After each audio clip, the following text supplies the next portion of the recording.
Il-kaċċaturi Maltin u Għawċin se jkunu jistgħu joħorġu kemm għall-kaċċa tas-summin kif ukoll tal-gamim wara l-qorti ppreżeduta mill-imħallef Francesco De Pasquale ma laqgħetx it-talba tal-BirdLife biex ma jinfetaħx l-istaġun tar-rebbija għall-gamima.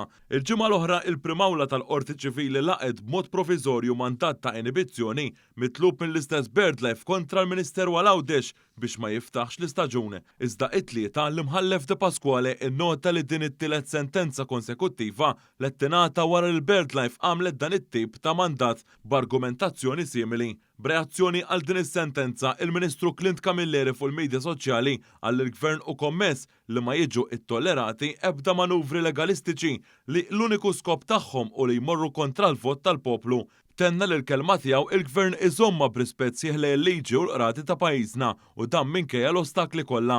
Il-Ministru qal ukoll li fis-sigħat li ġejjin se jitħabbru id-data tal-kaċċa tar-rebbija wkoll għas-summina. Sa dan it-tant l-FKNK iddikjarat rebħa oħra għal kaċċaturi Maltin u Għawċin. Intqal kif il-BirdLife għamlet it-tielet tentattiv tagħha f'daqstant snin biex tipprova twaqqaf staġun tal-kaċċa fir-rebbija.